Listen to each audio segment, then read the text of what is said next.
Welcome back, America, to Sound Retirement Radio, where we bring you concepts, ideas, and strategies designed to help you achieve clarity, confidence, and freedom as you prepare for and transition through retirement. And now, here is your host, Jason Parker. America, welcome back to another round of Sound Retirement Radio. You're listening to episode number 459. The title is 68 New Adventures at 68, Anne's Bold Retirement. And I'm so excited to bring this podcast interview to you. One of my favorite things about the work that we do is that we get to meet so many incredible people and we hear their stories. We get to see how the decisions that they make impact their lives. How do they live full out? What makes for a good life? And I can say that my life is better as a result of getting to walk life with amazing people. In today's podcast, I'm going to introduce you to Anne, who has been retired for 7 years. Not only will you get to hear her story about her journey to retirement, but you'll also get to hear about this exciting goal that she has for this year. And it's a way to cut through the routines and the mundane and create new and exciting experiences. To live fully. I like the quote from Eleanor Roosevelt, who says, "The purpose of life is to live it, to taste experience to the utmost, to reach out eagerly and without fear for newer and richer experience." But before we get started, I like to start the day by renewing our mind. And I have this verse to share with you from Mark chapter 10, verses 29 and 30. "Truly I tell you," Jesus replied, "no one who has left home or brothers or sisters or mother or father or children or fields for me and the gospel will fail to receive 100 times as much in this present age.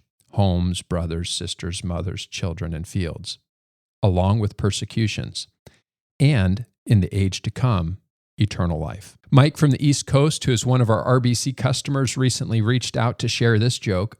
"Why don't lobsters give tips?" "Because they're shellfish." My family rolls their eyes when I share these jokes, but this past week, my daughter texted me this one. She said, "I made a playlist for hiking. It has music from Peanuts, the Cranberries, and Eminem. I call it my trail mix." What can I say? She's a chip off the old block.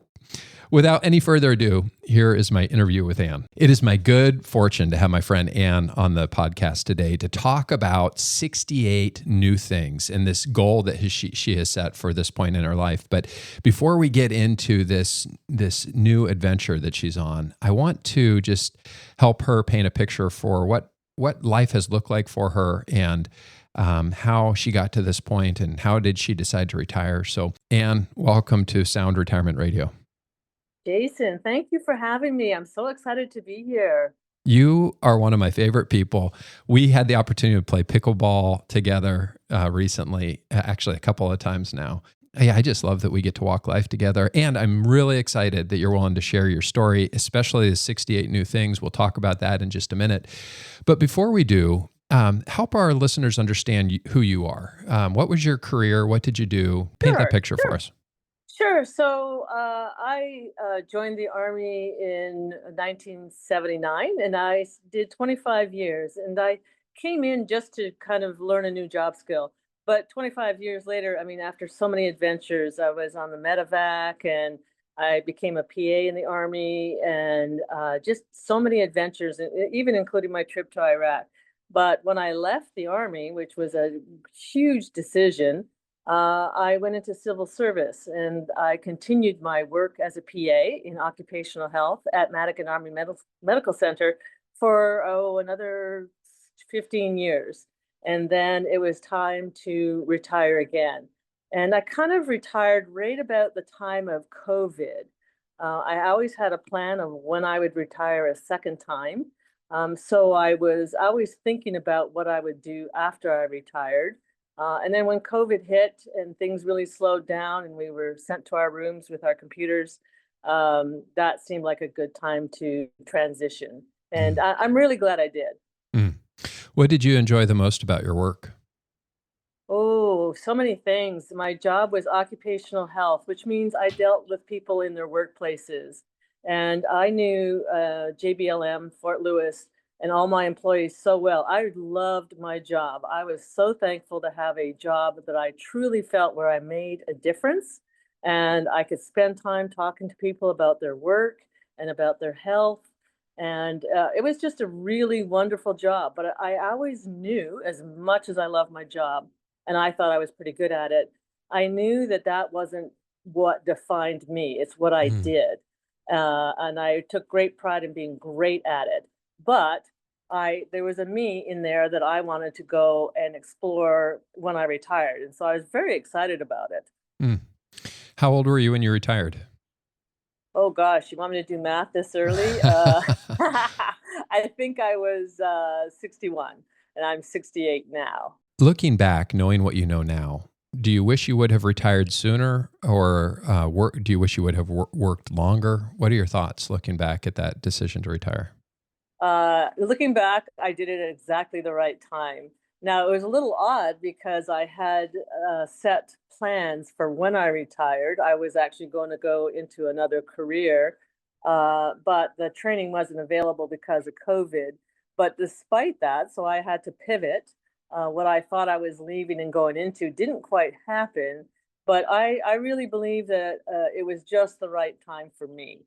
And that was no small decision because, you learn to work, we learn to save our money, that's what we do, and then we have to shift and go from earning money and saving money to actually learning how to spend everything that we have saved up and what are we going to do with our time. Yeah. How did you think about that? I mean, that's I think one of the biggest things that most people wrestle with. You've trained yourself in this routine that people get used to of going to work every day, the people you communicate, the things you do, the places you go to lunch. How did you change all of that? Well, so I always told myself, I love my job, but this doesn't make me me. Mm, It's so I kept in I kept in touch with some of my coworkers that I really cherish, and we continue. We have lunches together. But as far as giving up the workplace, that was only mildly difficult to do. mm, It just felt like it was my time, and I didn't regret it. I made lists of what I was going to do when I got out. I mm, looked for going to retire is like a roller coaster. You're half excited and half terrified. But in the end, the train leaves the station and it's time to ride it. So mm. you can have your eyes open or you can open them up and enjoy the ride and make it your ride. And that was what I always intended to do. Was I wasn't leaving and stopping one thing just for the purpose of, oh, I'm not going to do that. I was going to something else, which was my time to do what I wanted to do. Mm. And I had to learn how to do that. It was a little bit difficult, but I was, thinking about it as this is the exciting part and forget the scary part and just work at it. What do you enjoy the most? What's been the best part of being retired? I think what's the best part of being retired is just having the freedom to create and do whatever I want on my schedule. Now, I was married for a very long time, and that ended at a point in time. So I also had to learn how to be a single person, a solo person. Um, but just having the freedom to keep a calendar and fill it up with all the things that I like to do. I'm a lifelong learner. So I really dedicate myself to trying to learn as much as I like my patterns of I do this, this, and this on this day. I also like the freedom of hey, you know what? I'm going to pack up the trailer and I'm going to head to wherever. I do it often. And you have a lot of interests outside. I mean, you had developed a lot of interest in your life outside of work. Do you mind sharing maybe some of those things that you knew that you wanted to spend more time with? Sure. So I'm very blessed that I'm incredibly healthy. So I don't have any limitations for the most part. So learning new sports, I've always been an active person as far as, I've done triathlons in the past and I hike and I have horses, or now I have a horse. We're both retired.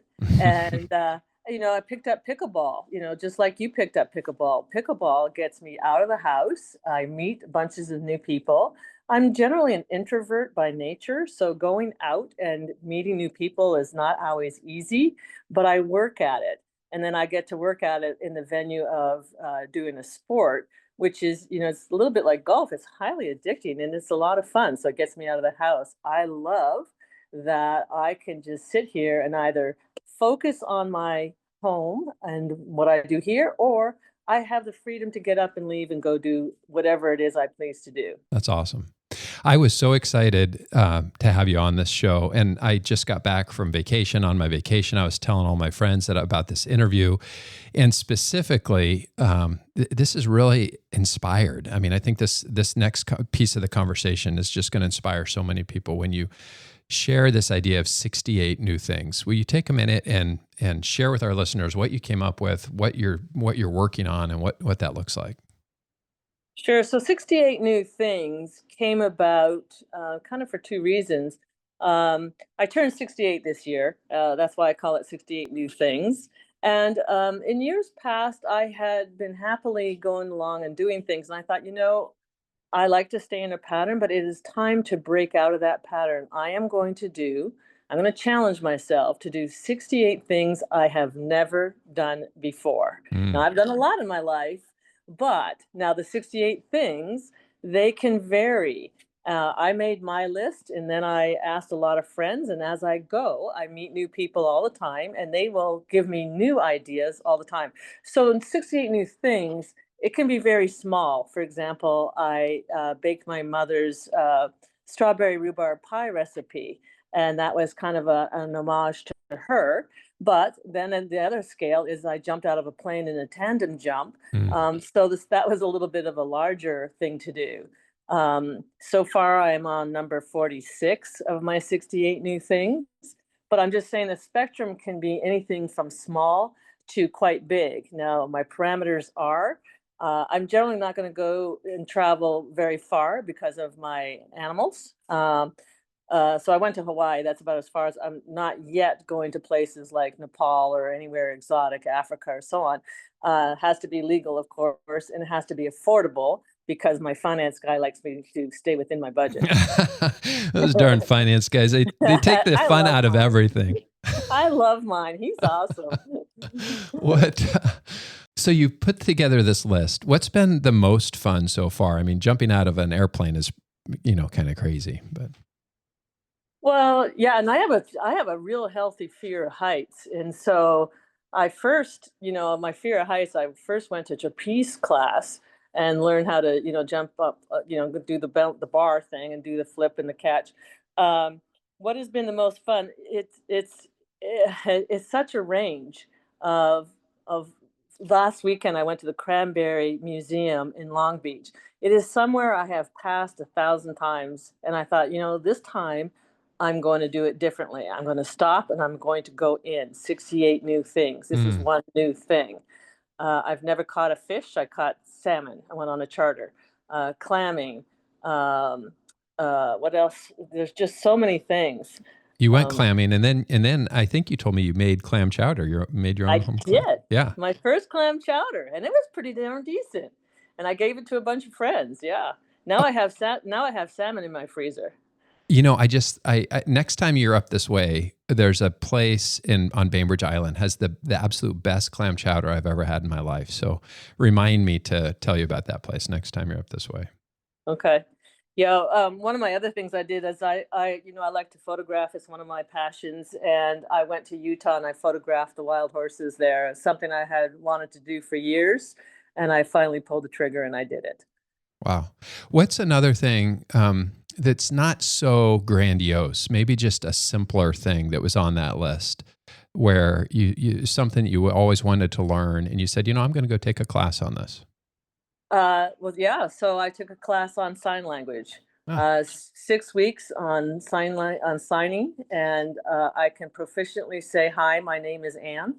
But just to be introduced to the world of signing, making my mom's pie recipe kind of small. I have a friend who is a basket weaver, and she helped me make my very first basket. So not everything is grandiose. Some of these things are very easy to do locally and small, but they're new to me. What, other than the skydiving, what has pushed you the most out of your comfort zone? Other than the skydiving, well, let's see, the hot air balloon ride. Oh. that was fun, but it didn't push me out of my comfort zone. I was, again, my fear of heights. So if I have a fear of something, I'm going to go do it because Wow. I'm not going to sit on the sideline because that's the point of 68 new things. And this, I want to say, it's not a bucket list. I'm not dying as far as I know. These things won't make my life better if I don't, if I didn't do them. It's just I'm trying to stretch myself out of my pattern. I love my pattern just like everybody else, but that's not where, living in the shallow end isn't it. I have this saying in my kitchen. It says, if you don't climb the mountain, you can't see the view. Mm. So Why do you think that became important to you, this breaking free from these patterns? Why do you feel like that was something that you needed to do at this point in your life? Well, I'm going to be honest. I was in a relationship with someone, and when I was in a relationship, you give up a lot of yourself. Um, and when that ended, I said, okay, well, I'm still here, and it's time to go out, pick yourself up, go out, and keep on living. It's such a gift. I'm in the age, you're not yet, where I have memoriams on my fridge of my friends who have passed away, and I'm in that window where I'm healthy enough, I'm financially stable enough, I have the freedom because of my relationship status of being a solo, that I can do this. So if I don't do it when I have this opportunity, I don't want to regret that I didn't do it Mm. later if by chance my circumstances change. How is it impacting you physically, mentally, emotionally, spiritually to just have, 4 or 5 things every month that you're aiming for that's getting you out of your comfort zone? It is, I mean, spiritually, it's just so much fun. In that point of the spirit part comes, I meet other people who share their stories with me. We each have a story, well, just like your trip recently, and you were telling me what it was about. And I can feel through your words. So that's where the spirit part is. People amaze me, the stories and the things that they do when I start to talk to them. I have a friend who has a podcast on the Camino hike, very famous. She's done it a million zillion times. Someone else who's a professional salsa dancer. Mm. Learning other people's stories, I think, is what makes our lives so rich. I'm not living although I'm a solo, I'm not living alone if I just reach and touch a person and say, hey, I'm doing this. What do you do? And then they tell me what they do, and I'm always blown away. I'm Wow. always blown away. Yeah, people, I agree with you. I think it's one of the things I love about the work I do is I get to meet so many incredible people and hear amazing stories. What are you looking forward to the most as you've got this list of things that you're working towards? What's on the horizon? Well, I'm reading 68 new books this year. I'm almost finished. I'm a voracious reader slash I listen a lot as well. While I'm doing other mundane things, I'll listen to an audiobook. What I'm looking forward to the most about this project is that I always have something on the list, and if I don't, it's not hard to find something. I just ask people, hey, what would you do? So my niece, she wants me to do sheep shearing.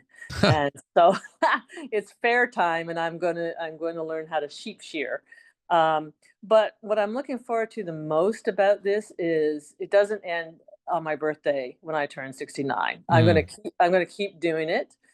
Maybe not to the pace I'm doing it this year, Mm. but I will do it with intention. One of the things I've learned is that there's a sense when you set a goal and then you are accomplishing that goal, there's a real sense, a real zest in life for me personally. It's like I'm the kind of person I like checklists, and so when I'm making progress and it's visible, boy, that just kind of lights me up and gets me excited.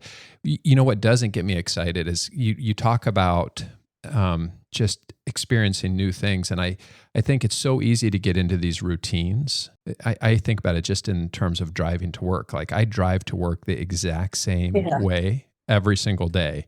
Right. And I don't have to. I could easily take a different path and make it a little bit more adventurous and a little bit more exciting. But I found the most efficient way. And so I stick to the most efficient way. And something about just, changing things, trying something new. The other hard part is you go out to a restaurant and you know what kind of food you like. And so you tend to order what you know you like, because if you order something that you may end up with a dish that you don't like as much, And so, I love this idea of trying new things. And everybody I've been telling about your story, Anne, everybody's inspired by it. So you may be on the cusp of like a 68 new things movement, especially amongst our community members. I want to ask you about retirement. Going back to this idea of retirement, what advice would you give someone nearing retirement who's feeling hesitant? Look at your retirement as your next grand adventure. Uh, you don't think of it as an ending, and as an ending with that's it. What do I do now? Plan it so that you are not just leaving something, but you're going to something Mm-hmm. that you're going to. This is your time. We talk about chapters of life. You get through school, you get married, you have kids, you raise families. This is your chapter. This is your time. Think of it as your time. Get off the couch, get out of the house. The weeds will still be there. Just like you said, even if it's just drive a different way, order a different meal, make an effort to put an effort into this time of your life, live it, because we are not guaranteed. We are not guaranteed health. We are not guaranteed, a future. So don't get off the couch, look at it as this is your time, and go and paint a beautiful picture with it. Yeah, awesome. If you could go back to the start of your career, is there anything that you would have done differently, or anything you would do differently? Well, the old Beatles tune that says, life is, what happens when you're busy making plans. Mm. What I do differently? My life has been a series of I didn't see that coming. I joined the army not because I was patriotic, but because I failed as a horse trainer, which was my original passion. There was a lot of, and I just thought, well, my career choice. It wasn't that I was into healthcare and all benevolent about taking care of other people. It was calculated that what can I do in the future and what would I possibly be good at? So I can't say that life went exactly according to plan. It didn't. It's just, can I pivot and shift when things aren't the way I thought it was going to be? How do you define at this point for you, how will you define a successful retirement? Are you living your best life possible? Is a successful retirement. I, are you just living your best life? First of all, are you living? There's existing. I could exist, get up, eat breakfast, do those things. I want to live life. I Mm. want to be like you.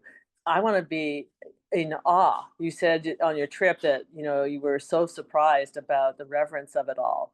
That's that feeling of awe, that feeling when the plane door opens and my feet are dangling out at 13,000 feet just before I jump.